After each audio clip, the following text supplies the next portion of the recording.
The day Ruby showed up at my workplace, after 8 months of silence, I knew something was different. Not with her, but with me. The knot in my stomach I expected never came. Instead, I felt calm, even curious.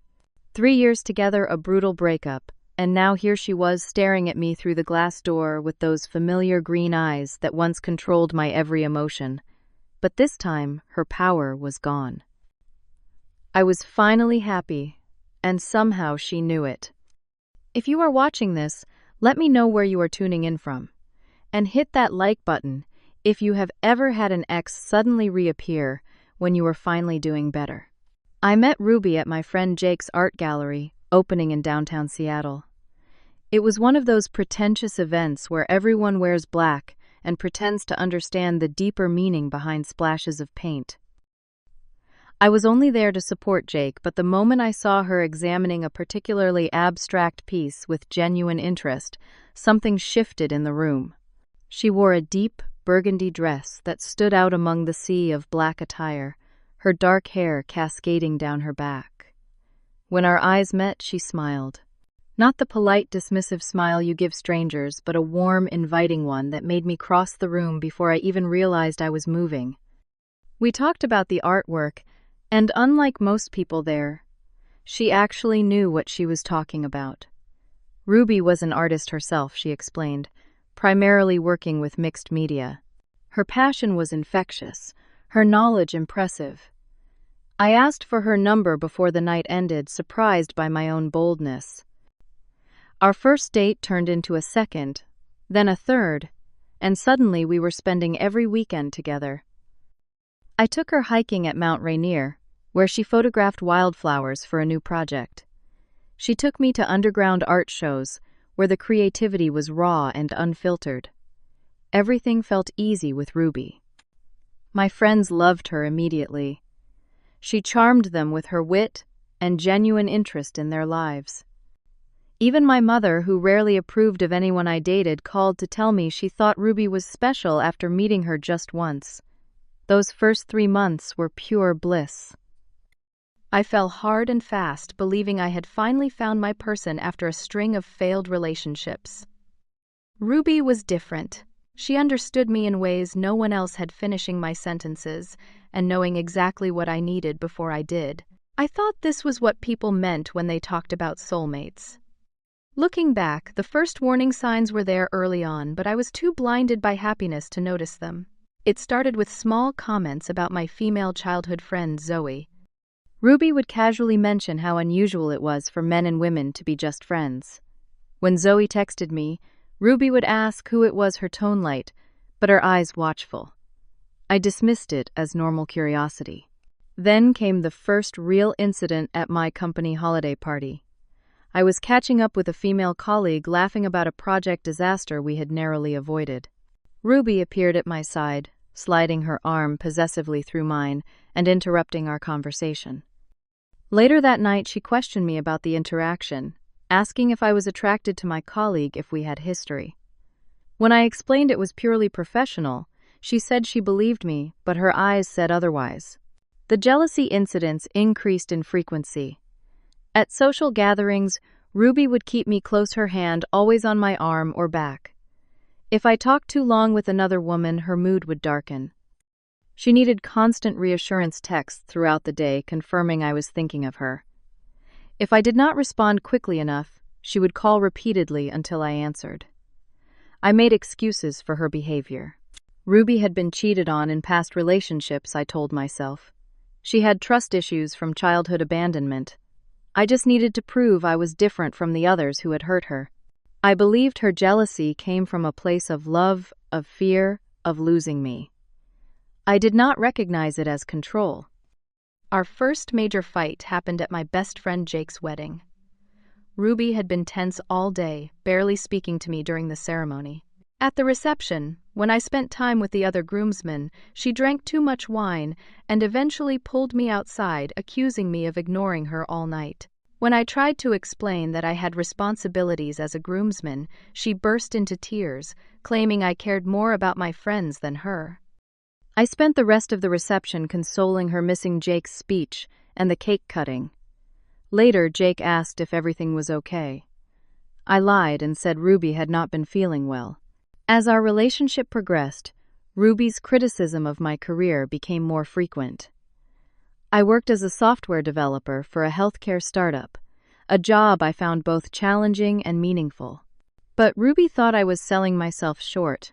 I could be making more money at a bigger tech company, she argued. The long hours I occasionally put in were a waste of my talent for a company that did not appreciate me. At first, I defended my choices, but over time, her constant disapproval wore me down. I began to question my own career satisfaction. Her mood swings became more pronounced and unpredictable. She could be loving and affectionate, one moment cold and distant the next. I never knew which Ruby I would come home to. I started carefully monitoring my words and actions, trying to avoid triggers that might upset her. My friends noticed I seemed anxious, less like myself. I started declining invitations to gatherings, especially if Ruby was in a bad mood and did not want to go. It was easier to stay home than deal with her silent treatment afterward. Around our one-year anniversary, Ruby decided to quit her job as a graphic designer to focus full-time on her art. She presented it as a decision we had made together, though I had expressed concerns about the financial strain. Nevertheless, I supported her dream, working extra hours to cover our expenses while she set up a studio in our spare bedroom. The pressure mounted as I became the sole provider, yet any mention of finances would trigger accusations that I did not believe in her talent. Slowly, I realized I was losing myself. The confident social person I had once been was fading, replaced by someone who constantly sought approval and walked on eggshells. My anxiety increased. I lost weight. I stopped calling my parents regularly because Ruby said they were too nosy about our relationship. When my sister visited from Chicago, Ruby created so much tension that my sister left early, and we did not speak for months afterward. The breaking point came just before Christmas, on our 3rd year together. I came home early from a work event, hoping to surprise Ruby with dinner reservations at her favorite restaurant. The apartment was unusually quiet when I entered. I called out her name, then heard hushed voices coming from her studio. When I opened the door, I found Ruby and her art mentor Daniel sitting closer than colleagues should her sketchbook forgotten between them. They jumped apart when they saw me. Ruby immediately went on the offensive, asking why I was spying on her, why I did not trust her. Daniel slipped out during her tirade, mumbling an awkward goodbye. When he was gone, I asked the question I had been dreading: was there something between them? Ruby did not deny it outright. Instead, she attacked me, listing all the ways I had failed her, how I had become boring and predictable. The devastating words came next: "You are just not exciting enough for someone like me." The argument escalated until everything was laid bare. The emotional affair had been going on for months. She claimed she had tried to fight her feelings, but could not help the connection she felt with Daniel, someone who understood her artistic soul in ways I never could. When I asked if she had been physical with him, her silence was answer enough. I spent that night in a hotel, my world collapsing around me. When I returned to the apartment the next day, Christmas Eve, to talk things through, Ruby had packed most of her things. She was leaving, she informed me coldly, moving in with a friend to figure things out. She took our shared television, the expensive coffee machine I had bought her for her birthday, and several pieces of art we had purchased together. She left her key on the kitchen counter with a hastily written note: "I need space. Do not contact me." Just like that, 3 years ended without even a proper goodbye. I stood in our half-empty apartment on Christmas Eve, surrounded by the remnants of our relationship and overcome with a devastating mixture of betrayal, humiliation, and loss. The weeks following Ruby's departure were the darkest of my life. I barely left our apartment, now a museum of absence, with gaps where her things had been. The empty spaces on the walls where her artwork once hung seemed to mock me. I called in sick to work, using up vacation days I had been saving for a trip we had planned to California. Instead, I spent days in a cycle of sleep, mindlessly watching television and staring at my phone, hoping for a message that never came. Jake tried to check on me, bringing food and offering to help me get out of the apartment. My sister called daily from Chicago. My parents suggested I come stay with them for a while. I pushed them all away, insisting I was fine, that I just needed time. In reality, I was drowning, replaying every moment of our relationship, searching for signs I had missed, wondering what I could have done differently. Despite my promise to myself not to look, I checked Ruby's social media obsessively. While I was falling apart, she appeared to be thriving. There she was at gallery openings, at parties, always surrounded by people, always smiling. Just 3 weeks after our breakup, she posted a photo with Daniel, his arm casually draped around her shoulders at an art exhibition. The caption read, "So grateful for those who truly see me." The humiliation was overwhelming. While I could barely get out of bed, she had already moved on, confirming my greatest fear: I had meant nothing to her. The rock-bottom moment came a month after the breakup. I had called in sick to work for the 5th consecutive day, ignoring concerned emails from my manager. Lying on the couch in the same clothes I had worn for days, I accidentally knocked over a glass of water, soaking my phone. Instead of cleaning it up, I simply watched the water spread across the floor, feeling as though it was a perfect metaphor for how my life was falling apart. I could not even summon the energy to care. That afternoon, Jake used his spare key to enter my apartment. He took one look at me, at the unwashed dishes piled in the sink, the takeout containers scattered across the coffee table, and the general state of disarray, and made an executive decision. "This ends today," he said firmly. "Get in the shower. We are getting you out of here." His tough love approach was exactly what I needed. He helped me clean the apartment, threw away the leftovers, growing mold in the refrigerator, and forced me to accompany him to dinner. Over burgers, he spoke bluntly about Ruby, saying things my other friends had been too afraid to verbalize. He reminded me of times she had manipulated situations, isolated me from friends, and made everything about her needs. He pointed out that my relief upon hearing these observations suggested deep down I knew the relationship had been unhealthy. The next day, Jake helped me find a new apartment. It was smaller than the place I had shared with Ruby, but it was in a different neighborhood with no memories attached to it. Moving was the first step toward reclaiming my life. I gave away the furniture Ruby and I had chosen together and bought new pieces that reflected only my taste. For the first time in years, I decorated a space without considering anyone else's preferences. My parents helped financially with the security deposit, insisting it was not a loan but an investment in my fresh start. Their unwavering support reminded me of the loving relationships that still existed in my life, connections that had weakened during my time with Ruby. At Jake's suggestion, I started seeing a therapist. During our sessions, Dr. Mercer helped me identify patterns of emotional abuse in my relationship with Ruby. I learned about love bombing, gaslighting, and how narcissists systematically break down their partner's self-esteem and isolate them from support networks. I began to understand how Ruby had used my insecurities against me, making me dependent on her validation, while simultaneously ensuring I never felt quite good enough to deserve her. Dr. Mercer explained the concept of trauma, bonding, the intense attachment formed through cycles of abuse and intermittent reinforcement. She helped me recognize that my continued obsession with Ruby was not love but addiction.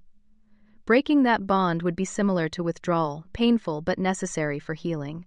She recommended I start a journal to process my feelings, a private space where I could be completely honest without judgment. Initially resistant, I found that writing became therapeutic, a way to externalize the thoughts that had been consuming me. Pages filled with anger, confusion, and grief gradually gave way to reflection and eventually understanding. 3 months after the breakup, I joined a rock climbing gym seeking a physical outlet for my emotional turmoil. The focus required to scale a wall left no room for thoughts of Ruby.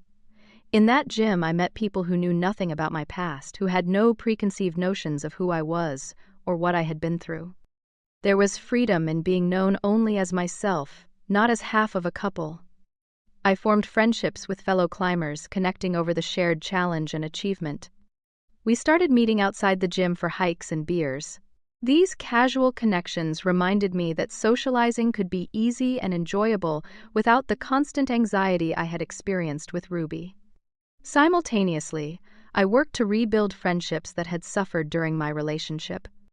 I reached out to college buddies I had lost touch with, reconnected with coworkers I had previously only interacted with at the office, and repaired my relationship with my sister through long, honest conversations. Each restored connection felt like reclaiming a piece of myself. I rediscovered old hobbies Ruby had subtly discouraged.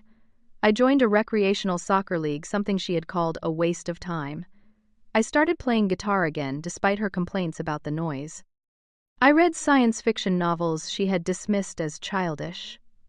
With each activity I reclaimed, I felt more like myself and less like the diminished version of me that had existed in her shadow. As my personal life improved, my professional life followed suit. Free from Ruby's criticism of my career choices, I threw myself into projects at work with renewed enthusiasm. My contributions were noticed, leading to increased responsibilities.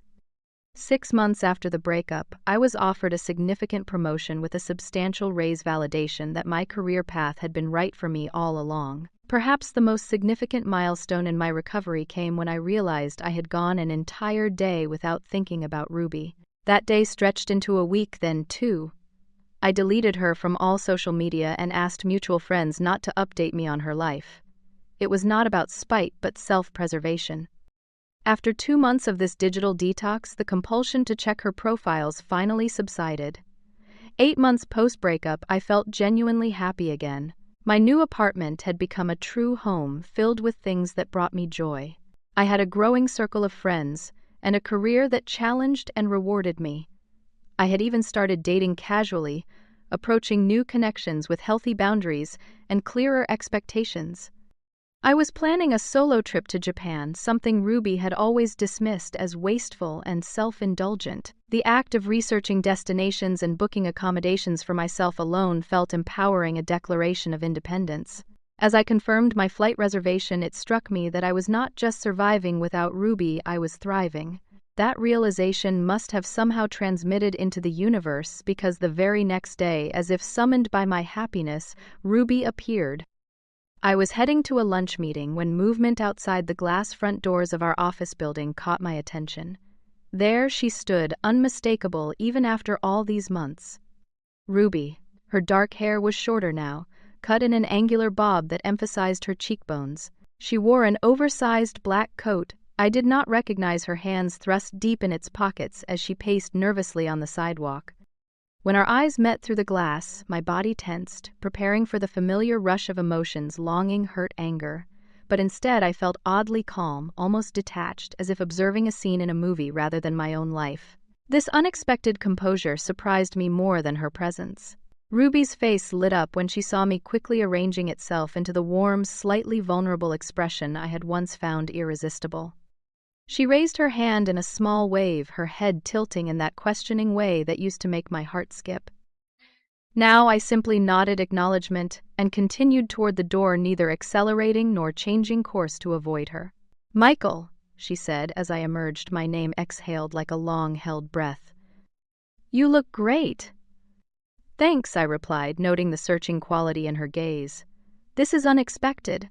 I was in the neighborhood," she offered, the obvious lie hanging between us. My office was downtown. Her art circles were in the trendy district miles away. Nothing about her appearance was coincidental. "I have a lunch meeting," I said, gesturing to my watch.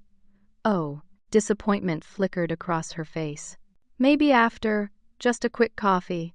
For old time's sake, I considered refusing, but curiosity won out. What did she want? "After 8 months of silence, I can spare 30 minutes after my meeting. There is a coffee shop on the corner." Relief washed over her features. "Perfect. I will see you there at..." She paused, waiting for me to fill in the blank.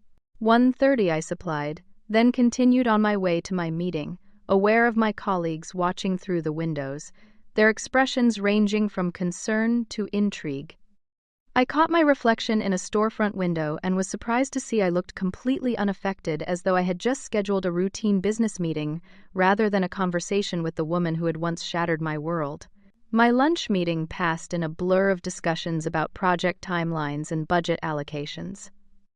My mind occasionally drifted to Ruby, wondering what had prompted her appearance. By the time I walked into the coffee shop at exactly 1:30, I had mentally prepared myself for any scenario, from reconciliation attempts to news of her engagement to Daniel. Ruby had claimed a table in the corner, 2 coffees already waiting. She had ordered mine exactly as I used to take it, a detail clearly meant to demonstrate how well she still knew me. I did not mention that I had switched to black coffee months ago, another small change in a life that had evolved without her. "You look really good," she repeated as I sat down. "I like the new glasses." "Thanks," I said, noting how different she looked up close. The confident glow I remembered had dimmed. There was something almost desperate in her eyes now, a hunger I recognized from seeing it in my own mirror months ago. "So how have you been?" she asked, leaning forward slightly. "Good," I answered honestly. "Really good, actually." She nodded too enthusiastically. "I saw online that you got promoted." "That is amazing." "I always said you were undervalued there." The revision of history was so blatant I almost laughed. Instead, I simply said, "It has been a good year professionally." "And personally," she probed, her eyes flickering to my left hand, checking for a ring. I shrugged. No complaints. My non-committal answers clearly frustrated her. This was not the script she had anticipated. The old Michael would have asked about her life, eager for any crumb of information, pathetically grateful for her attention. The new Michael sipped his coffee and waited. Finally, she filled the silence herself. "My exhibition at the Palmer Gallery went well. 3 pieces sold on opening night." She paused, waiting for my congratulations. "That is great," I offered politely, as I would to any acquaintance sharing good news. Her smile tightened. "Daniel helped me make some valuable connections." The name drop was deliberate testing for a reaction. I gave none. "Actually," she continued when I remained impassive, "Daniel and I are not working together anymore. It got complicated." There it was. The real reason for this meeting began to take shape. "These things often do," I replied neutrally. She laughed, a brittle sound. "Always so diplomatic, Michael. That is what I always appreciated about you. You never overreacted like some guys." The conversation continued in this vein, Ruby dropping hints about her newly single status, mentioning mutual friends, reminiscing about places we used to frequent. With each conversational gambit that failed to elicit the response she wanted, her frustration grew more evident. The Ruby I remembered had been a master manipulator, always in control. This Ruby seemed off balance, improvising a script that kept failing. As our 30 minutes drew to a close, she made her move, reaching across the table to touch my hand. "I have been thinking about us lately," she said, her voice softening to the intimate tone that once would have had me hanging on every word. "About what went wrong?" I gently withdrew my hand. "I appreciate the reflection, but I should get back to work." Already, panic flashed in her eyes. "But we have barely talked." "Maybe we could have dinner sometime. Really catch up properly." "I do not think that would be a good idea," I said kindly but firmly. "Why not?" The question came out sharper than she intended, her composure slipping. "Because we have both moved on, Ruby. At least I have." The words hung between us, simple but definitive. Her eyes widened slightly, finally recognizing that the person sitting across from her was not the same man she had left behind. I stood, leaving my barely touched coffee on the table. "It was good to see you," I said, and meant it. Seeing her had confirmed what I had begun to suspect. My healing was complete. As I walked back to my office, my phone buzzed with a text from Ruby. "It was really great seeing you. Maybe we could try again with dinner next week." I did not respond. But that evening the texts began in earnest. Casual at first, asking about my day, sending a photo of a restaurant we used to love with "Remember this place."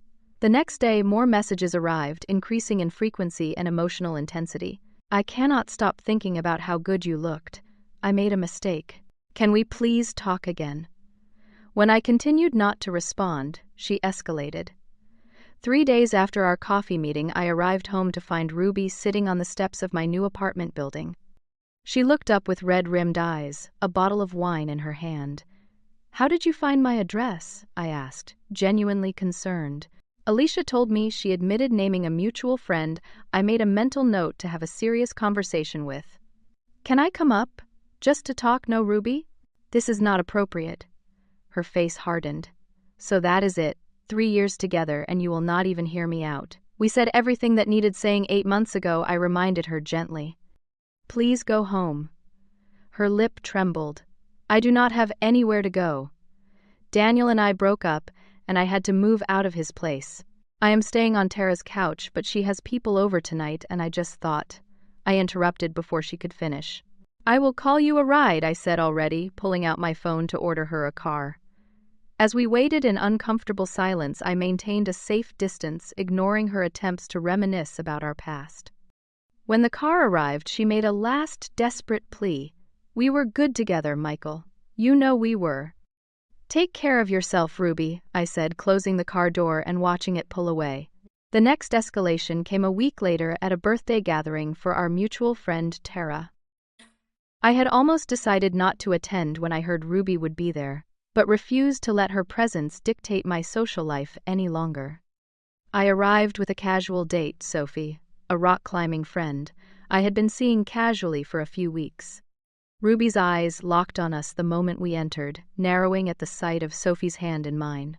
Throughout the evening, Ruby positioned herself to be noticed, laughing too loudly at jokes, telling stories that prominently featured our past together. Michael and I went there on our second anniversary. She would interject into conversations about restaurants. Michael hates cilantro, she would announce when discussing food preferences. Sophie, to her credit, seemed more amused than bothered by Ruby's obvious tactics. Your ex is putting on quite a show, she whispered at one point.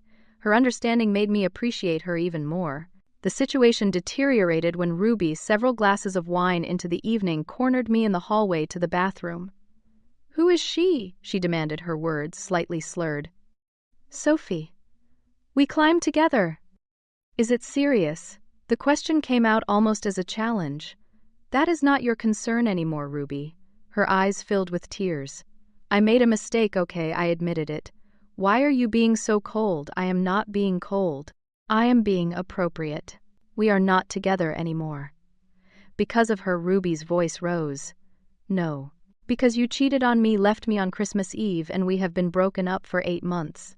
I said, calmly, aware that other party guests could probably hear us. I never cheated on you, she hissed, the blatant rewriting of history so absurd I actually laughed. Goodbye, Ruby, I said, stepping around her. Do not walk away from me. She grabbed my arm, her nails digging in. You do not get to replace me that easily. I gently but firmly removed her hand. I have moved on. You should too. The final escalation, the public meltdown, happened at my company holiday party. To this day, I am not sure how Ruby secured an invitation. My best guess is she manipulated an administrative assistant claiming to be my +1. The first I knew of her presence was when I saw her across the hotel ballroom, wearing a burgundy dress eerily similar to the one she had worn the night we met. By then, Sophie and I had been dating exclusively for over a month. She stood beside me in a silver cocktail dress, chatting amicably with my colleagues. When I tensed at the sight of Ruby, Sophie followed my gaze. Is that? Yes, I confirmed. I have no idea how she got in. Do you want to leave? Sophie asked, her hand squeezing mine supportively. No, I decided. This is my work event. I am not going to let her ruin it. Ruby made her way toward us, champagne glass in hand, her walk deliberately slow and graceful, designed to attract attention. My coworkers, many of whom knew of my painful breakup, exchanged concerned glances. Michael, she greeted me warmly as though we had planned to meet. She barely glanced at Sophie. This reminds me of the gallery opening where we first met. You in a suit, me in burgundy. Must be fate. Before I could respond, my supervisor approached, saving me from having to introduce Ruby. As conversations shifted to work topics, Ruby stood awkwardly at the periphery, continuously trying to steer discussions back to personal matters, dropping references to our past relationship. I excused myself to get drinks, hoping distance might discourage her. Instead, she followed me to the bar. She is not right for you, Ruby said bluntly, nodding toward Sophie. You do not know her, I replied, signaling the bartender. I know you. Better than anyone. I know what you need. I turned to face her directly. Ruby, you need to leave. You were not invited to this event. Her face flushed. I wanted to surprise you. To show you I am ready to try again. There is nothing to try again. Our relationship ended almost a year ago. Because I made a mistake, her voice rose, drawing stares from nearby colleagues. Everyone deserves a second chance, Michael. We were together for 3 years. Please lower your voice, I said quietly. This is my workplace. I will not be silenced. Ruby's declaration came out louder than she probably intended the champagne, clearly affecting her judgment. I came here to tell you that I still love you, and you are treating me like a stalker. My company's CEO chose that moment to begin his holiday address. The room quieted, except for Ruby's increasingly agitated voice. You owe me another chance. After everything we shared, 2 security personnel approached discreetly. Is everything okay here, sir? One asked. Before I could answer, Ruby spotted Sophie making her way toward us, concern evident on her face.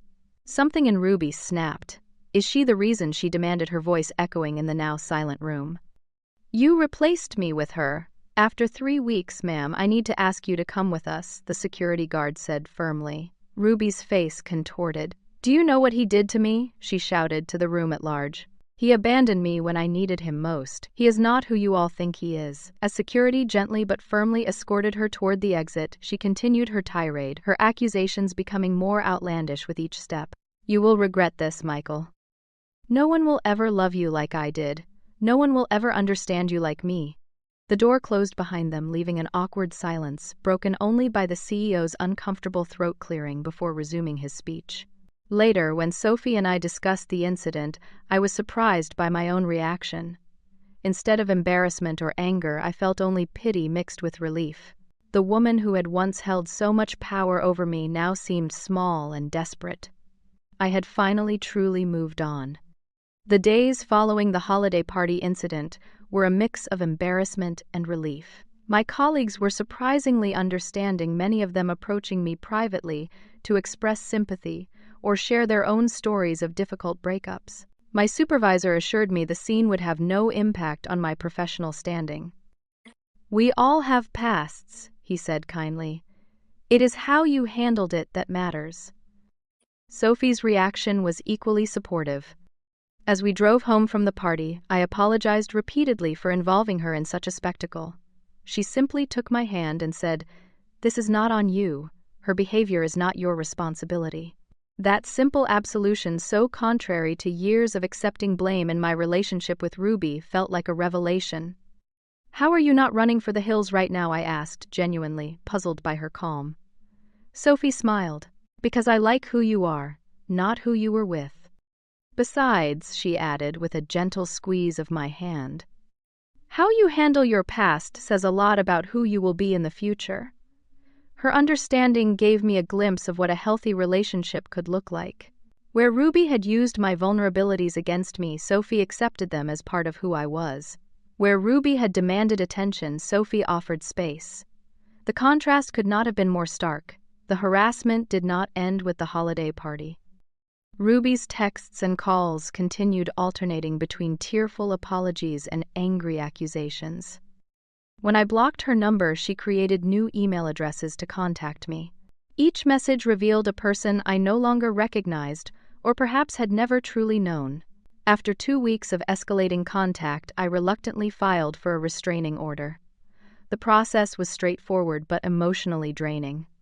Sitting in the courthouse, documenting Ruby's behavior patterns, I felt a profound sadness for what our relationship had become. The clerk who processed my paperwork looked at me with sympathetic eyes. It gets better, she said quietly. Trust me. Explaining the situation to our mutual friends proved challenging. Some, like Jake, had witnessed Ruby's manipulative behavior firsthand and fully supported my decision. Others were more reluctant to take sides. She is just going through a rough time, Tara suggested, when I asked her not to share my new address again. She still loves you. Love does not look like this, I replied firmly. A few friends sided with Ruby, entirely convinced by her version of events, where I was the villain who had callously moved on without giving her another chance. One former friend sent a scathing message accusing me of emotional abandonment. These losses hurt, but I recognized them as the natural pruning of relationships that were not meant to weather all seasons. Ruby's final attempt to rewrite our narrative came in the form of a lengthy email sent to many of our mutual friends, positioning herself as the victim of emotional abuse. She described incidents that never happened, conversations that never occurred, painting a picture of me as controlling and manipulative. The projection was so complete it would have been impressive if it were not so destructive. Fortunately, I had preserved evidence of her actual behavior. Text messages showing her manipulation emails containing her threats, witness accounts of her public outbursts. I did not engage in a public defense or attempt to clear my name with everyone. Those who knew me truly knew me understood the truth. For the rest, I had to accept that I could not control their perceptions. My therapist helped me through this difficult period, reminding me that Ruby's actions were about her issues, not my worth. She is trying to get a reaction because any reaction, even negative, gives her a sense of control over you, Dr. Mercer explained. The most powerful response is no response at all. I took this advice to heart, sending one final email that set clear boundaries. I wish you healing and peace, I wrote, but I cannot be part of that journey. Please respect that our relationship is over, and any further contact will be documented for the restraining order. For weeks after sending it, I anxiously checked my phone, expecting another barrage. Instead, silence. According to mutual friends, Ruby had finally accepted the finality of our separation. News filtered back that she had moved to Portland, taking a teaching position at an art school there. With physical distance came emotional distance as well. The restraining order expired without need for renewal. 1 year after our breakup, my life had transformed completely. My relationship with Sophie had deepened into something built on mutual respect and genuine affection. We had moved in together, blending our lives with an ease that made me realize how much energy I had wasted walking on eggshells with Ruby. My friendships were stronger than ever, particularly with those who had stood by me during the darkest days. Jake and his wife had become regular fixtures in our lives, joining us for weekend hiking trips and game nights. My sister visited frequently from Chicago, developing a close bond with Sophie. My parents, who had always been wary of Ruby, embraced Sophie as part of the family. Professionally, I continued to thrive. The promotion had led to more responsibilities and creative challenges. I felt valued for my contributions and supported in my growth, validating my decision to stay with a company Ruby had dismissed as beneath me. Occasionally, I still felt twinges of sadness for what might have been. Not regret for the relationship ending, but mourning for the person I had thought Ruby was in the beginning. I had loved that person deeply, even if she had never truly existed outside my hopeful imagination. In quieter moments, I sometimes reflected on the lessons learned through pain, how I had confused intensity for intimacy, jealousy for passion, control for care, how easy it is to lose yourself in another person's vision of who you should be, how manipulation can wear the mask of love so convincingly that you thank your manipulator for their control. Most importantly, I learned that happiness comes from within, not from relationships. By the time Ruby reappeared in my life, I had already rebuilt myself into someone stronger and more authentic than the person she had left behind. Her attempts to reclaim control failed not because I fought against them, but because I had outgrown the need for her approval. Setting and maintaining boundaries with toxic people is not cruel but necessary for survival. It is an act of self-respect, not revenge. Ruby's reappearance had been the final test of those boundaries, one I passed, not through confrontation but through calm detachment. The pain that once seemed unbearable had transformed into wisdom. The relationship that I thought would destroy me instead became the catalyst for growth. In losing what I thought I wanted, I found what I truly needed. In surviving Ruby's return, I confirmed my own strength. As I sit here today, writing this from a place of genuine contentment, I realize the greatest revenge against those who hurt us is not hatred but healing, not retribution but renewal. Ruby wanted me to remain frozen in the pain of our breakup, eternally available for her return. My happiness without her was the one outcome she had never anticipated, the one she could not control. I sometimes wonder if she has found her own peace, if she has addressed the insecurities that drove her behavior. I hope so, not for my sake but for hers, because the final truth I learned is this: carrying resentment only weighs down the carrier. Forgiving Ruby did not mean excusing her actions or allowing her back into my life. It meant releasing the power those actions had over me, freeing myself to move forward unencumbered by the past. Have you ever had an ex return when you were finally happy without them? How did you handle it? I would love to read your stories in the comments. If this resonated with you, please hit that like button and subscribe for more stories about healing and growth after difficult relationships. Thank you for listening. And remember, sometimes the greatest gift someone can give you is their absence. It makes room for the people who truly deserve your presence.